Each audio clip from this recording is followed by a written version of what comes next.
우리 지난주에 말씀을 못 나눴습니다. 3주 전에 이제 사도행전 13장 13절과 14절 두 절의 말씀을 나눴는데 역시 또 좀 복습하면서 오늘 본문으로 들어와 보겠습니다. 사도 바울은 지금 1차 전도 여행을 하고 있습니다. 지도를 한번 봐주시기 바랍니다. 사도 바울이 1차 전도 여행은 수리아 안디옥이라는 곳이죠. 지도의 오른쪽에 있었습니다.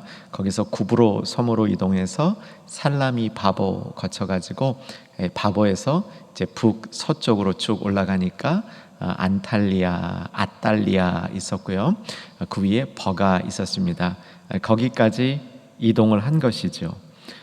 근데 그 버가는 3주 전에 나눈 말씀처럼 굉장히 큰 도시였습니다. 작은 도시가 아니고 해안가도 아니고 해안에서 한 15km 정도 이 내륙으로 들어가 있는 도시라서 그렇게 클 것 같지 않은데 실질적으로 버가는 굉장히 큰 도시였다. 아마 사진 머릿속에 한번 떠올리면 좋을 것 같습니다. 여기서 사건이 있었습니다. 이제 성경으로 와주시기 바랍니다. 꼭 성경을 피셔야 됩니다. 본문 사도행전 13장 13절 볼 테인데 209쪽 성경 가지신 분들은 다 같이 209쪽 펴보셨으면 좋겠습니다. 이 버가라는 도시에 이르렀을 때 바울에게 좋지 않은 일이 일어났죠. 그 내용은 마가라 부르는 마가 요한이 그들에게서 떠나 예루살렘으로 돌아가고 3주 전에는 이 배경에 대해서 자세히 추정을 해 보았습니다. 마가라는 요한이 바울을 떠났다 이렇게 기록된 헬라어 떠났다는 말이 그냥 단순히 빠이빠이 하고 간 정도가 아니고 서로 다시는 안 볼 사람처럼 심히 다투고 헤어졌다 이렇게 원어적인 풀이를 해드렸습니다. 자, 15장으로 빨리 이동해 보시면요, 15장 36절 이하에 보면 이제 뒤에 1차 전도여행 다 마치고 예루살렘 공의회라는 그 회의도 마치고 사도 바울과 바나바의 선교가 이제 온 교회적으로 교단적으로 인정을 받은 후에 다시 바울이 선교하러 가자라고 바나바에게 제안하면서 마가 문제로 바나바와 바울이 갈라서는 장면이 나오는데 39절 이동해 보시면 서로 심히 다투어 피차 뭐라고 되어 있습니까? 갈라서니. 앞에 단순히 떠나 이렇게 되어 있는데 여기 피차 갈라서다 굉장히 강한 표현으로 되어 있죠. 같은 단어입니다. 똑같은 단어인데 우리말 번역에서는 첫 번째는 그저 단순하게 떠나, 두 번째 번역에는 그 원어의 뉘앙스, 의미를 충분히 살려서 피차 갈라서니, 다시 안 볼 사람처럼 완전하게 갈라서니 너와 나는 상관이 없다라는 그런 기분으로 헤어진 모습이었다는 것이죠. 그런데 3주 전에 말씀드린 것처럼 결국 이 바울과 바나바도 서로 화해가 되고 나중에 가면 마가가 다시 바울과 동역하게 되는 관계에 서게 됐다. 우리 3주 전 말씀이었습니다. 다시 이제 13장 14절로 와보시면 지난 3주 전 또 말씀인데 한번 소리내서 읽어보시면 되겠습니다. 같이 읽겠습니다. 그들은 버가에서 더 나아가 비시디아 안디옥에 이르러 안식일에 회당에 들어가 앉으니라. 다음 이동 장소가 나왔습니다. 어디였습니까? 비시디아 안디옥. 근데 비시디아 안디옥 그 앞에 버가에서 더 나아가 이렇게 되어 있고 도착한 장소가 비시디아 안디옥에 이르러 되어 있죠. 자, 지도 한번 또 보셔야 됩니다. 비시디아 안디옥 찾아봐야 되기 때문에. 자, 지도 비시디아 안디옥이 어디였냐면 버가에서 북쪽으로 직행해 올라가면 비시디아 안디옥이 나옵니다. 자, 3주 전 이야기라 여러분 좀 까먹으셨어도 제가 이해해 드리겠습니다. 그런데 이 저녁에 들으시면서는 3주 전보다 조금 더 우리의 이 기억 속에 잘 담아 두시기를 바라는데, 버가에서 비시디아 안디옥으로 올라가는 길이 험하다고 말씀드렸습니까? 평범하다고 말씀드렸습니까? 험해요. 험합니다. 1번입니다. 1번. 험해요. 그 험한 산맥 이름도 말씀드렸습니다. 타우르스 산맥이라는 매우 험한 산맥이 있는데 그 길이 아주 힘든 길인데 참 이상하게도 누가는 더 나아가라는 표현을 쓸 때 아주 쉽게 나간 것처럼 기록을 하고 있습니다. 이것은 아주 별 장애 없이 쉽게 도착한 모습을 설명하는 표현인데 실제로는 그렇지 않은 겁니다. 그러니까 여러분, 이게요, 영적으로 보는 거하고 현실적으로 보는 게 영 딴판일 때가 있습니다. 현실적으로, 세상 현실적인 눈으로 보면 굉장히 힘든 태산 같은 이 어려움이 있을 때에도 영적으로 보면 그게 아무것도 아닐 때가 있습니다. 특별히 그 일이 다 지난 다음에 하나님이 행하신 큰 관점에서 보면 그때 어려웠던 일이 아무것도 아닌 그런 이 결론이 나는 일들이 있다는 겁니다. 사랑하는 중현의 가족들, 이와 같이 우리가 당하는 불안정한 코로나19의 어려운 문제들이 주님 보시기에는 어려움이 아니라 그것을 아주 쉽게 헤쳐나갈 수 있는 큰 힘이 함께 해주시는 그 놀라운 비밀이 있다는 사실도 우리가 깨달을 수 있기를 주 안에서 축원합니다. 주님의 눈으로 보게 되면 어려운 일 같은 것들이 아무런 장애가 없이 그저 그 일을 쉽게 뚫고 나갈 수 있는 그런 그 하나님의 계획이 담겨 있다, 이렇게 볼 수 있는 거죠. 분명히 당시에 바나바와 바울은 마가가 떠나는 문제로 굉장히 마음이 상해 있었고, 특별히 바울은 실망할 수도 있었을 테고 낙심할 수도 있었을 테인데, 왜냐하면 마가가 사실은 바나바와 싸운 게 아니었죠. 여러분 다시 한번 기억해 보십시다. 바나바와 마가는 친척 관계였습니다. 무슨 관계였습니까? 사촌이라고 볼 수도 있고요, 삼촌이라고 볼 수도 있습니다. 두 가지가 다 가능합니다. 우리말 번역은 삼촌으로 되어 있고요, 보통 영어 번역이나 다른 이 언어 번역들은 대부분 다 사촌으로 되어 있습니다. 어쨌거나 둘은 인척 관계에 있었고요, 마가는 바나바에게 대들지 않았습니다. 바울에게 대든 거죠. 이 일에 대해서 좀 더 자세히 알고 싶은 분들은 3주 전 말씀을 다시 들어보시기 바랍니다. 바울은 낙심했을 법한도 한데 낙심하지 않고 더 이제 타우르스 산맥을 건너서 이제 원래 목적지인 비시디아 안디옥으로 이동하는 겁니다. 자, 또 이제 사진 한 3장 보여드리겠습니다. 길인데요, 보신 길일 겁니다. 이게 그 산맥을 넘어가는 험한 길의 시작하는 부분에 있는, 현재도 남아있는 길이고요. 다음 사진 보시면 이제 산맥을 거진 다 넘어가서 비시디아 안디옥 이전의 아다다라는 도시에 이르는 그 이를 무렵에 있는 길입니다. 자, 그 다음 사진도 보여드리겠습니다. 이건 안 본 사진입니다. 이런 사진이 있는데 이게 뭘지 한번 잠시만 상상을 해보세요. 해보시고요, 이제 사진 내려주시고 제가 설명해드립니다. 아까 보셨던 그 길 가운데 대부분의 길에는 아무런 표식이 없는데 중간에 어떤 구간에 그 글을 새겨 놓은 게 한 3개 정도가 있어요. 저게 가장 그 중에서 대표적인 겁니다. 그 안에 이제 글들이 새겨져 있어요. 이제 그 그리스어로 새겨져 있겠죠. 그 글에 뭐라고 새겨져 있냐면, 이제부터 당신이 걸어갈 길은 굉장히 험한 길입니다 라고 이야기를 합니다. 그리고 그 험한 길을 다 잘 지나가고 나면 여행용 지팡이로 짚고 갔던 그 지팡이를 아볼로 신에게 바치고 감사하십시오, 이 말이 기록이 되어 있습니다. 무슨 뜻이겠습니까? 그 길이 험하다는 뜻입니까? 쉽다는 뜻입니까? 험하다는 뜻이에요. 그 험한 길을 바울은 간 겁니다. 마가는 그게 싫었던 거죠. 그래서 이탈한 거다 말씀드렸습니다. 한동안, 아주 오랜 기간 동안 이 부분을 연구하는 이제 학자들, 또 이제 고고 학자들 가운데서는 왜 바울이 하필이면 그렇게 험난한 길을 넘어갔을까에 대한 이런 추론들이 있어 왔습니다. 일부 학자들의 추론은 그 길이 빠른 길이므로 옆으로 둘러가는 것보다 직접 가는 것이 시간 단축을 위해서 그렇다, 이렇게 오랜 기간 동안 해석이 되어 왔는데, 사실은 그 해석은 일리가 있으면서도 사실은 일리가 없어요. 왜냐하면 길 자체가 너무 험하기 때문에 바울이 굳이 왜 직진해서 넘어갔을까 하는 것에 대한 답변이 충분히 되지 않습니다. 옆으로 돌아가는 길은 좀 편한 길인데 둘러가긴 하지만 편하기 때문에 속도 면에서는 별 차이가 안 났던 것 같아요. 흥미삼아 말씀드리면 최근에 고고학적인 발굴이 있었는데 그 어느 한 고고학자가 그 버가에서 비시디아 안디옥으로 넘어가는 그 산으로 넘어가는 좀 전에 그 사진으로 보셨던 그 돌길, 힘든 길, 그 길 그 중간중간에 유대인 마을들이 있었다는 겁니다.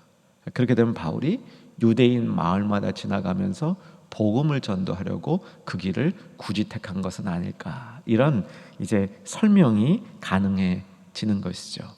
근데 또 한 가지 흥미로운 것은 분명히 14절에서 누가는 비시디아 안디옥에 이르는 길이 그렇게 어렵지 않은 길이었다 이렇게 더 나아가 설명하는데, 갈라디아서 4장 13절을 보면 갈라디아서가 뭐냐면 바울이 비시디아 안디옥에서 쓴 편지인 겁니다.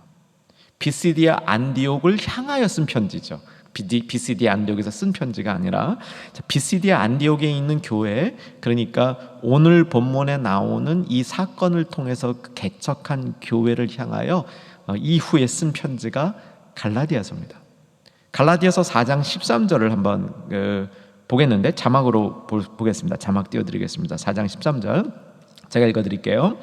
내가 처음에 육체의 약함으로 말미암아 너희에게 복음을 전한 것을 너희가 아는 바라. 처음 바울이 갈라디아에 도착했을 때 육체의 약함으로 말미암아, 여기 말미암다 이렇게 되어 있지만 육체의 약함에도 불구하고, 그러니까 바울이 갈라디아에 처음 도착했을 때 그 육체가 굉장히 약했다는 겁니다. 그래서 갈라디아서 조금 더 읽어보면 그 육체의 아픔 가운데 하나가 눈이 굉장히 안 좋았던 건데, 갈라디아 성도들이 얼마나 바울을 사랑했으면 자기의 눈을 빼앗아 줄 것 같이 바울을 사랑했다, 그 얘기를 하면서 바울이 굉장히 자신이 약했다라고 얘기하는 겁니다. 그것이 아마도 배경이 이 타우루스 산맥을 넘어가는 길에 바울이 굉장히 육체적인 어려움을 겪을 수 있었다는 것이죠. 그런데도 누가는 뭐라고 얘기하면 더 나아가. 참 멋있잖아요. 그렇게 바울은 어려운 길을 현실적으로, 육신적으로, 정서적으로, 관계적으로 힘든 것을 불구하고 이끌고 나간 그 길이었는데, 그 길이 다 지나고 보니까 하나님의 계획 안에 보니까 별거 아닌 아주 대로와 같이 순탄한 길과 같이 그 길을 바울이 걸어간 것으로 묘사하고 있다는 겁니다. 사랑하는 충년의 가족들 축복하길 원합니다. 여러분이 지금 어떠한 어려움이 있다 할지라도 우리의 삶이 주님을 향하여 더욱더 나아가는 복된 삶이 되기를 주의 이름으로 축원합니다. 그때 우리 주님께서 정말 붙들고 함께 하셨던 우리 주님의 그 놀라운 임재가 나중에 드러나게 될 것입니다. 자, 이제 오늘 본문으로 들어옵니다. 자, 아직도 본문에 못 들어갔습니다. 14절에 하나 더 볼 게 있습니다. 다시 한번 14절 눈으로 쫓아와 주시면, 그들은 버가에서 더 나아가 비시디아 안디옥에 이르러 안식일에 어디에 들어갔다? 회당에 들어갔다는 겁니다. 예수님도 그러셨고, 특별히 이제 사도 바울이 선교를 하면서 사도 바울은 이건 공식입니다.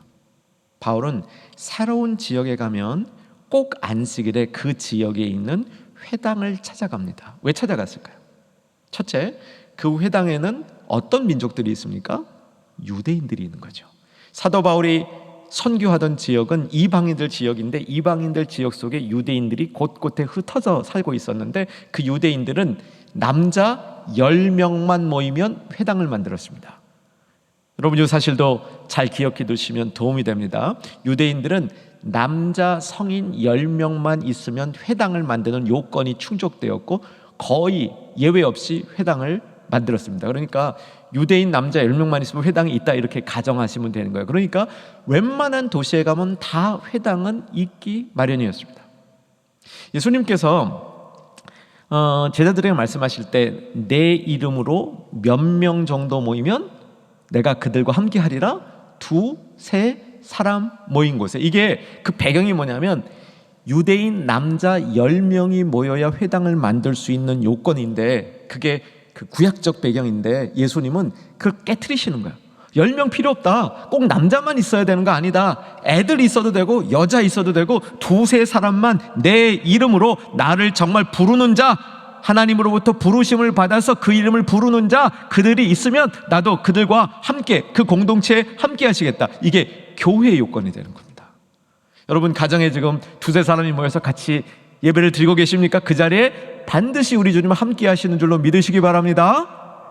여러분 가정에 정말 믿음의 가정이 필요한 이유는 믿음의 사람 두세 사람이 있으면 하나님께서 거기에 함께 하신다고 말씀하셨던 거죠.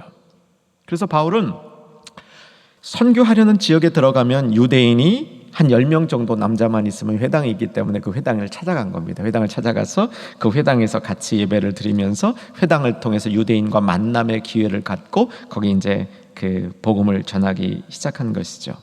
회당에 대해서 우리 사랑하는 추경 가족들에게 아주 요약적으로 이제 몇 가지 설명을 드릴 텐데 잘 노트하실 수 있는 분들은 노트해 주시기 바랍니다. 회당이 만들어지는 요건은 남성 10명이었고 회당은 꼭 건물이 아니어도 됩니다. 건물이 있는 경우도 있었고 건물이 없는 경우도 있었습니다. 그리고 회당은 예배드리는 장소만은 아니었습니다. 우리 그 교회당과는 좀 다르죠. 우리 교회당에서는 예배만 전적으로 드리는데 회당은 유대인들이 모여서 그냥 모임 장소로 쓰이는 하나의 사회적인 기능도 감당했고 거기서 교육적인 기능도 감당했고 예배적인 기능도 감당하는 다목적 장소였습니다.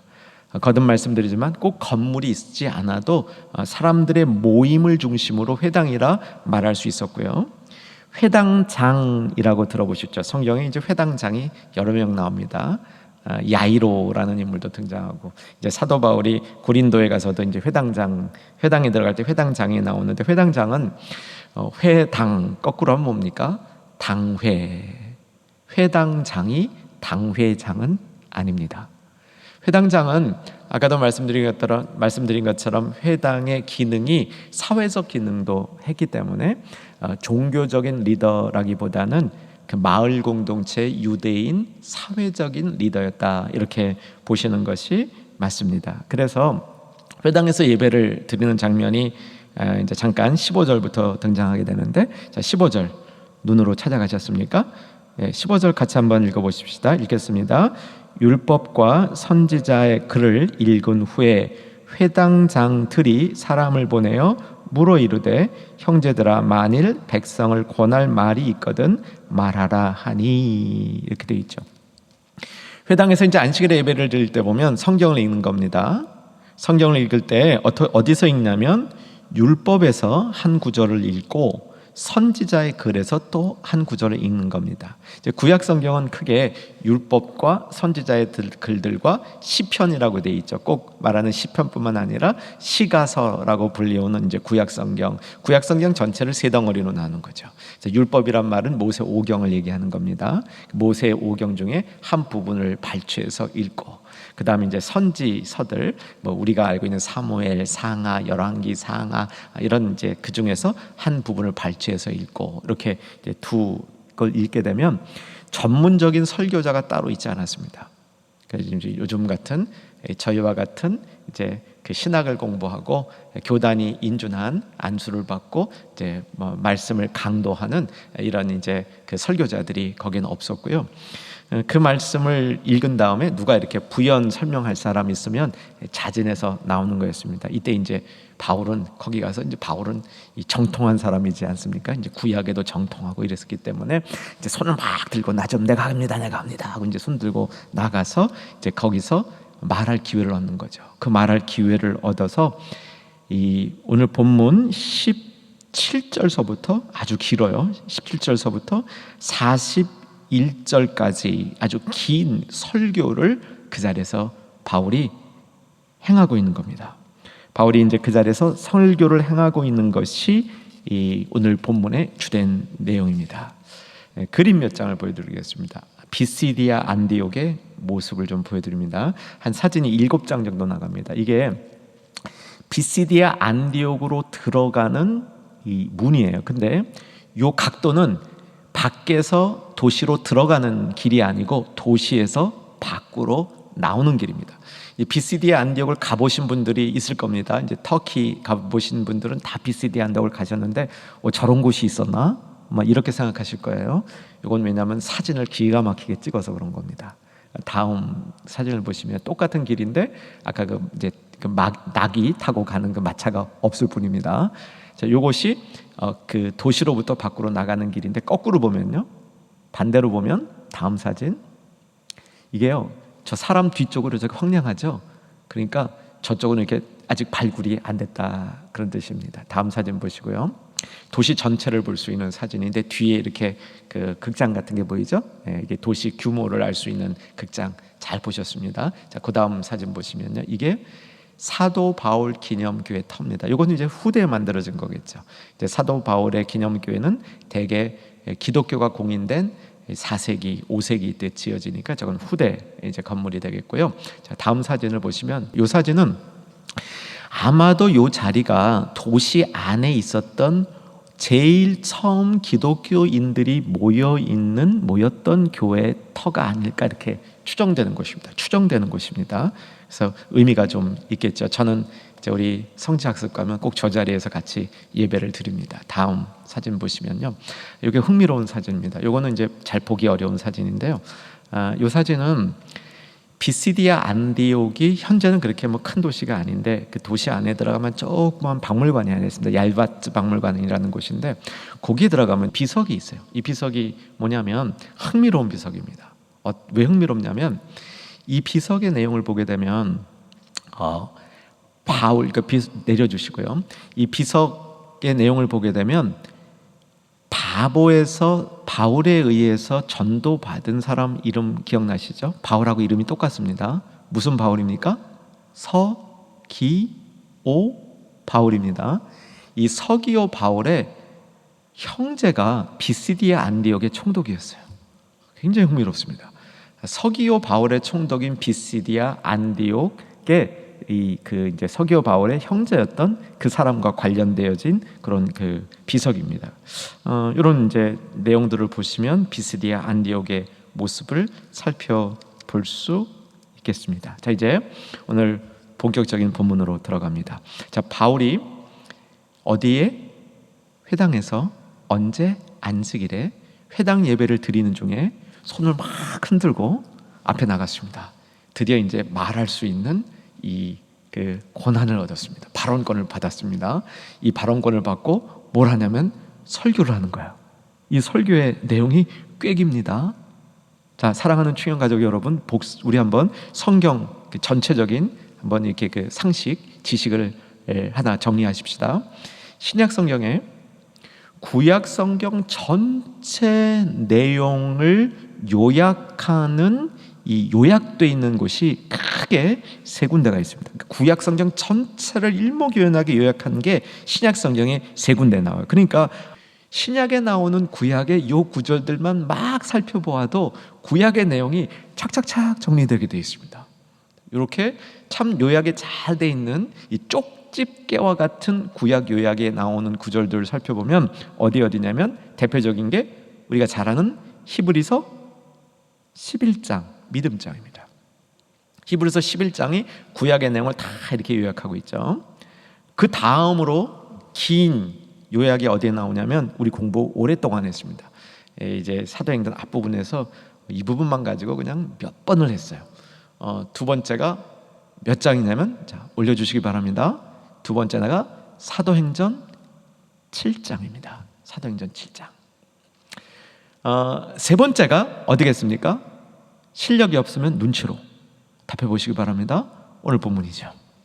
사도행전 13장. 자, 근데 히브리서 11장은 선진들의 믿음을 중심으로 한 개개인의 믿음을 쭉 이렇게 나열한 겁니다. 이게 구약을 해석하는 하나의 방법이었어요. 구약의 인물별로 쭉 이런 인물들이 어떠한 믿음을 가졌나 그걸 보여주는 게 히브리서 11장입니다. 사도행전 7장은 이미 우리가 여러 번을 통해서 말씀을 나눴는데 사도행전 7장이 스테반이 죽으면서 순교 설교를 하는 거죠.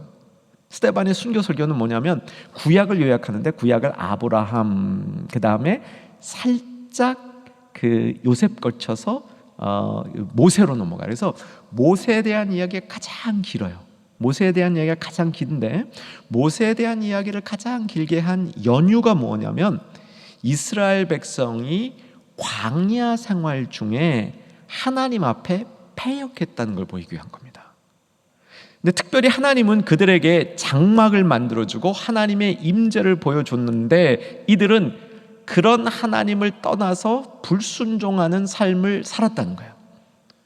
그래서 이제 그 장막의 역사를 통해서 하나님이 자기를 계시해 주는데, 하나님이 자기를 계시해 주는 것을 알고도 이스라엘 백성들이 계속 하나님을 떠난 그런 삶을 살았다. 그게 어디로 연결되냐면 가나안 땅에 들어가서 성전을 만들었는데 그 성전에 하나님이 계시지 아니하시고, 손으로 지은 성전에 계시지 아니하시고 손으로 짓지 않은 성전에 하나님이 계신다. 누굴 얘기하는 겁니까? 예수님을 얘기하는 것이고요. 손으로 짓지 않은 성전에 하나님이 계시게 된 이유는 이스라엘 백성이 하나님의 뜻을 저버렸다는 거예요. 예수님을 결국은 십자가에 못 박은 이스라엘 백성들의 패역을 보여주기 위한 겁니다. 이제 오늘 본문인 사도행전 13장에 나오는 구약 전체 요약 설교의 핵심은 뭐냐면, 사도행전 7장에서는 스데반이 순교하는 거잖아요. 순교하면서 설교를 하니까 어떤 설교겠어요? 참 니네들 못됐다, 그 얘기할 거 아니에요. 그죠? 니네들이 참 못됐다. 왜 못됐냐? 그렇게 좋으신 예수님을 배반하지 않느냐. 그 예수님을 배반했으니까 스데반을 죽이는 거 아니에요. 그렇죠? 근데 그 예수님이 하나님의 아들이다, 그걸 이제 설교를 하는 거예요. 근데 이 비시디 안디옥에서는 그런 설교할 필요가 없잖아요. 그죠? 비시디 안디옥인 유대인들이 뭘 예수님을 죽인 예루살렘에 있는 유대인들도 아니고, 이제 예수님에 대해서 처음 듣는, 그러나 구약은 잘 알고 있는 유대인들이기 때문에 그 유대인들에게 구약을 통해서 예수님을 증거하는 방법은 뭐냐면, 구약에 나와 있는 이 역사들을 다 뭐로 정리하는 거냐면 하나님이 그의 백성을 구원하는 역사로 정리하는 겁니다. 그래서 하나님이 그의 백성을 구원하는 역사의 정점에 예수님이 계시다, 이걸 이제 보여주는 것이 오늘 본문인 사도행전 13장의 핵심인 거예요. 그래서 사도행전 13장은 사도행전 7장과 달라요. 사도행전 7장은 믿는 사람들이라고 생각하는데 완악한 사람들을 깨뜨리는 설교예요. 근데 사도행전 13장은 잘 믿어보려고 하는 사람들에게 도전을 주고 그들을 깨우쳐주는 설교입니다. 그럴 때 구속사의 정점에, 하나님의 구속 계획의 정점에 예수님이 계시다, 이거를 선포하는 겁니다. 사랑하는 여러분, 구체적으로 이 말씀에 들어가기 전에 먼저 큰 틀에서 주는 은혜를 우리가 받을 수 있기를 소망합니다. 우리의 삶의 중심에 예수님이 계신 겁니다. 그냥 중심에 계신 것이 아니라 정점에 예수님이 계신 겁니다. 예수님이 우리 삶의 정점에, 이 세상의 정점에, 이 세상 역사의 정점에 계시다는 사실을 이 저녁에 다시 한번 회복하실 때 예수 안에 거하는 역사가 일어날 줄로 믿습니다. 23절 한번 보시기 바랍니다. 23절 다 눈으로 따라오셨죠? 같이 읽겠습니다. 하나님이 약속하신 대로 이 사람의 후손에서 이스라엘을 위하여 구주를 세우셨으니 곧 예수라. 정점에 예수님이 계신 겁니다. 모든 일의 정점에 예수님이 계시다. 왜냐하면 우리는 예수 그리스도로 말미암아 구원에 이르는 거죠. 맞습니까? 아멘이십니까? 우리의 삶은 예수 그리스도 안에 머물러 있는 것이 우리 삶의 충만함의 핵심인 것이죠. 그 안에 강력한 힘이 있다 선포된 것, 우리가 믿고 살아가는 겁니다. 우리의 힘은 그리스도 안에 있는 거죠. 그리스도로 말미암아 그리스도가 정점에 있다는 것이 이 사도 바울의 인생이었고, 그로부터 배운 누가가 사도행전을 통해서 보여주는 거죠. 자, 23절 다시 한번 보세요. 하나님이 약속하신 대로, 약속이라는 말 눈여겨보시고요. 이 사람의 후손에서, 이 사람이 누구겠습니까? 바로 앞을 보면 다윗이에요. 다윗의 후손에서 이스라엘을 위하여 누구? 구세주를 세우셨으니 곧 예수라 라고 선포하는 겁니다. 그러니까 이제 구약을 믿고 다윗의 그 언약을 가지고 있고 다윗의 씨 가운데 메시아가 올 거라고 믿고 있는 여러분 유대인들이요, 그 메시아가 예수 그리스도입니다라고 선포하고 있는 겁니다. 자, 요 내용에 이제 좀 초점을 맞춰서 바울이 설교한 내용, 처음에는 제가 다 하려고 그랬어요. 41절까지. 그런데 자세히 좀 하는 게 더 좋을 것 같아서 오늘 반만 잡았는데 이 반도 충분할 것 같습니다. 자, 이제 구약의 역사를 다윗까지 나눌 때 이제 크게 세 덩어리로 나눈 겁니다. 어떻게 나누냐면 출애굽이라는 것이 한 덩어리고요. 모세는 강조가 안 됩니다. 스데반의 순교 때는 모세가 굉장히 강조됐습니다. 그런데 바울의 설교에서는 모세는 등장하지 않아요. 출애굽 사건이 한 덩어리고요. 출애굽 사건이 17절, 18절, 19절이고요. 20절을 눈여겨보시면 선지자 사무엘 때까지 사사를 주셨으니 사사와 사무엘 시기를 살짝 언급하면서 사실은 요거는 그냥 다리 놓기예요. 바로 어디로 가냐면 다윗으로 가는 겁니다. 그래서 큰 흐름이 출애굽 사건, 그 다음에 다윗 왕, 그 다음에 예수님, 이렇게 딱 그 내용이 아주 요약적이에요. 자, 그럼 출애굽을 어떻게 본문이 설명하고 있는지 출애굽 사건에 대한 요약을 보겠습니다. 17절에서 19절입니다. 출애굽 사건에서 가장 중요한 것은 17절, 눈으로 따라와 주세요. 이 이스라엘 백성의 하나님이 우리 조상들을 택하시고 애굽 땅에서 나그네된 그 백성을 높여 무엇으로? 큰 권능으로. 출애굽 사건에서 보여준 건 하나님의 큰 권능이었다, 이렇게 선포합니다. 자, 한번 우리가 이제 출애굽 사건 아니까 출애굽 사건으로 한번 같이 들어가 보십시다. 여러분은 출애굽 사건에 나타나는 큰 권능, 그럼 뭐가 제일 먼저 떠오르십니까? 아마 그 바로 앞에서 모세와 아론이 행했던 10가지 기적, 이것이 떠오를 것 같아요. 큰 권능이죠. 여호와의 큰 권능이 나타났습니다. 이거는 자세히 안 다루고요. 이 바로 앞에 모세와 아론이 섰을 때 한 일 중에 하나가 모세의 그 유명한 지팡이 있지 않습니까? 모세의 지팡이 탁 던지니까 그 지팡이가 뭐가 됐습니까?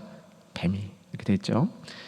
이 모세와 아론이 기적들을 행할 때 애굽의 술객들도 기적을 행했습니까? 못 행했습니까? 일부 행했습니다. 물론 기적의 이 좀 능력이 달라요. 흉내는 낼 수 있었습니다. 이 애굽의 술객들이.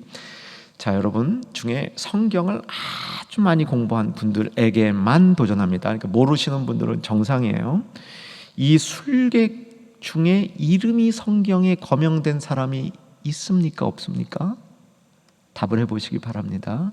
자, 답을 이제 참 오늘 다행이에요. 자리에 안 계시니까 집에서 해보시기 바랍니다. 여러분 우선 답을 속으로 정해보세요. 있다 없다. 있으면 이름이 뭘까? 성경 어디에 나올까? 의문점을 좀 가져보시기 바랍니다. 이 의문점을 가지신 분들은 주일날 꼭 설교를 들으시면 그 설교 가운데 의문의 답이 나올 것입니다. 기대해 주시고요. 며칠만 기다려 주시고 그 사이에 한번 찾아보십시오. 그 사람들이 성경 이름이 있는지 없는지, 있으면 뭔지.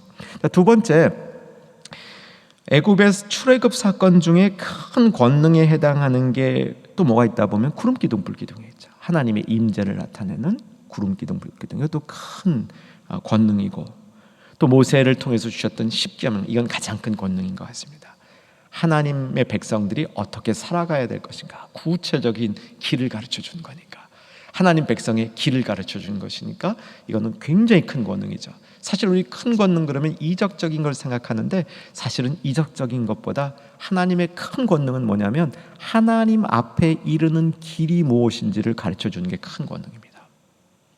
또 큰 권능이 하나 더 있다면 제가 보기에는 제사제도, 십계명을 지키면서 살다가 계명을 어기면 이거 어떡할 거예요? 그 계명을 어긴 자들이 회복되는 방법이 제사제도죠. 이런 내용들을 큰 권능이라고 볼 수 있겠습니다. 자, 그런데 출애굽을 하는 장면을 우리는 이미 배워서 이렇게 알고 있습니다. 이스라엘 백성들이 광야에서 하나님의 뜻 앞에 불순종하는 삶을 살았었다. 이거는 우리가 다 알고 있는 것이죠. 하나님 앞에 불순종하는 삶을 사는 사람들을 하나님이 40년 동안 광야의 길을 걸으면서 이들을 뭐 했다? 훈련시키셨다. 그래서 우리는 우리의 삶 가운데도 이와 같이 광야의 길을 걸어가는 훈련을 받아야 된다. 이런 이 교훈을 우리가 받고 있습니다. 그것은 이 출애굽 전체 사건에서 보여주는 것이며 또한 오늘 본문에서도 그것을 확인시켜 주는 거죠. 18절 한번 보십시다. 18절 이거 한번 같이 좀 읽었으면 좋겠습니다. 18절 읽겠습니다. 광야에서 약 40년간 그들의 소행을 참으시고. 저는 오늘 여러분하고 이 말씀을 준비하면서 사실은 이 부분에서 제일 많은 은혜를 받았습니다. 40년 동안 우리는 훈련받았다고 생각을 하죠. 우리가 이스라엘 백성이 된다면 우리는 약 40년에 해당하는 오랜 기간 동안 이스라엘 백성이 광야에서 불순종한 것처럼 우리의 삶도 불순종하니까 하나님으로부터 여러 가지 시험들을 받고 이제 훈련을 받는다. 이렇게 생각하는데, 여기 이 본문을 보니까 우리가 훈련 받을 때 하나님은 뭘 하고 계셨습니까?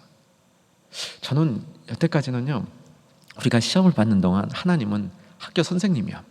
학생들이 시험 치는 동안 학교 선생님이야. 요 녀석들이 시험 잘 보나 못 보나 어디 한번 보자. 어느 정도 시험을 좀 잘 보면 그 다음에 좀 더 단계를 높여서 이 시험도 통과하는지 보자. 이런 마음이신 줄 알고 있었는데 하나님의 마음이 18절을 보니까 그들의 소행을 참으시고, 우리가 불순종하는 모습을 보면서 하나님은 40년 동안 참으신 거예요. 이스라엘 백성은 40년이나 우리는 훈련을 받았습니다. 40년 이 긴 간 동안 우리는 훈련을 받았습니다. 이렇게 이스라엘 백성은 말할지 모르겠는데 그 말하는 이스라엘 백성을 향하여 여호와 하나님은 뭐라고 얘기하냐면 그 40년을 나는 너를 위해서 참아줬다. 너의 소행을, 네가 하는 소행이 잘못된 줄 알면서도 너를 위해서 참아줬다. 이것이 여호와 하나님의 마음이었다는 사실이죠. 참아주신 하나님. 그리고 19절에 가나안 땅에 들어가서 사무엘 때까지 갔는데, 사실 사무엘과 사사는 잠깐 지나가는 겁니다. 이것도 좀 다룰 얘기가 많은데 좀 그냥 시간상 넘어가야 될 것 같아요. 사사기도 우리가 참 충분히 검토돼야 될, 특별히 우리 이 시대에 아주 중요한 교훈이 사사기에 담겨 있습니다. 그냥 거기까지만 하고요. 자, 사무엘로 넘어갑니다. 사사기에서 사무엘로 넘어가는 그 핵심 포인트는 뭐냐면, 사사기를 겪으면서 이스라엘 백성들이 왕을 달라 그러는 거예요. 여러분, 이스라엘 백성이 왕을 달라 그러는 이유가 뭐냐면 성경이 이렇게 요약해요. 왕을 달라는 이유는 이거였어요. 주변 나라들은 왕이 있으니까 강성한데 우리는 왕이 없어서 참 약합니다. 우리에게도 왕을 주시오. 이게 하나님 앞에 요구한 거예요. 이 일리가 있어요, 없어요? 일리 있죠. 그럼 이스라엘 백성 입장에서는 주변 나라는 왕들이 있어서 왕을 중심으로 아주 강해져가지고 강성해졌는데 우리는 왕이 없으니까 각자 소견대로, 사사시대 핵심 소견대로 행하는 거예요. 자기가 하고 싶은 대로 행하는. 그러니까 우리도 좀 왕을 주셔서 그 왕을 중심으로 일사불란하게 움직이면 우리도 주변 나라 못지않게 강성해질 수 있겠습니다 라고 사무엘을 통해서 하나님께 요청을 한 거죠. 자, 광야에서 40년 동안 불순종하는 이스라엘 백성들의 소행을 참으시고 그들을 데려다가 가나안 땅에 들여놨더니 그들이 하는 얘기가 뭐냐면 왕을 주세요. 왕을 주세요. 여러분 자녀가 여러분에게 와서 아버지 혹은 어머니, 나에게 아버지를 주세요. 나에게 어머니를 주세요. 다른 집 아버지는 이렇게 유능하고 다른 집 어머니는 이렇게 자상하고 예쁘고 살림도 잘하는데 나에게 엄마한테서 나에게 엄마를 주세요. 나에게 가서 아버지한테 가서 나에게 아버지를 주세요. 그럼 얼마나 기가 막히겠어요. 그런 걸 이스라엘 백성이 지금 해가고 있는 거예요. 아니, 하나님이 왕이신데, 하나님 왕인데 다른 왕을 달라는 거예요. 이건 뭐요? 하나님 왕으로 안 보시겠다는 거 아니에요. 야, 근데 또 하나님도 그것도 참아주셔. 왕을 주시는 거예요. 그 왕이 사울이었고, 그 사울 왕의 의미는 뭐냐면 사람들이 기대하던 왕이었습니다. 사람들이 기대하던 왕. 왕은 좀 이래야 된다. 키도 크고 아주 그냥 외모가 멋지고 집안도 좋고 이런 의리도 있고, 처음에 뭐 아버지 이게 잘 순종하는 모습도 나오죠. 이런 세상이 이 왕처럼 여기고 싶은 그 인물을 주었더니 이게 아닌 거야. 좀 그 왕을 통해서 하나님 왕을 볼 수 있어야 되는데, 그 왕은 세상 것을 보게 하고 세상 방식대로 통치하는 왕이었다는 겁니다. 자, 그래서 그 사울 왕이 이제 왕으로서의 자격을 잃고, 그 다음에 누가 등장하는 겁니까? 다윗이 등장하는 겁니다. 다윗 왕이 등장하면서 오늘 23절, 22절을 보십시다. 22절 같이 한번 읽습니다. 이제 사울 왕을 패하시고 다윗을 왕으로 세우시고 증언하여 이르시되 내가 이새의 아들 다윗을 만나니 내 마음에 맞는 사람이라. 내 뜻을 다 이루리라 하시더라. 내 마음에 맞는 자라. 내 마음에, 옛 번역에 좋죠? 옛 번역이 더 좋죠? 내 마음에 뭐한 자라? 합한 자라. 내 마음에 합한 자라. 자, 오늘 이 말씀을 제가 충분히 다 정리하지 못하고 맺어야 될 것 같습니다. 다윗이 하나님 마음에 맞는 자라, 합한 자라, 이 얘기는 결국은 다윗 얘기를 하고 있는 게 아닙니다. 다윗 다음에 일어날 누구? 예수님을 얘기하는 거예요. 23절.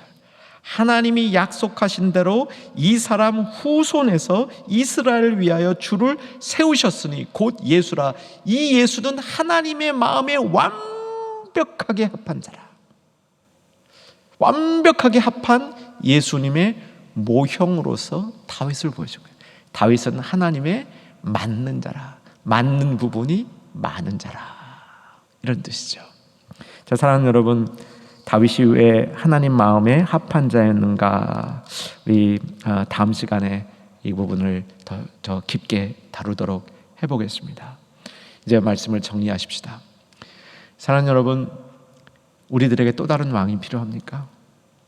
우리들에게 또 다른 왕이 필요하다면 이것은 우리는 패역한 이스라엘의 마음인 거죠. 오늘 이 시간에 한번 정말 주님 앞에 고백해 봤으면 좋겠습니다. 주님은 나의 왕이시오. 당신 한 분으로 족합니다. 구속사의 정점에 계신 예수님, 구약의 모든 예언들이 예언했던 바로 그분 예수님, 그리고 신약 성경의 모든 것들을 완벽하게 이루신 그 예수님, 예수님을 나의 삶의 왕으로 모시겠습니다. 이런 고백이 저 여러분 가운데 있기를 바라고요. 예수님이 나의 왕이 되신 분은, 그 예수님은 지금 나를 통치하는 분이십니다. 지금 나를 통치하십니다.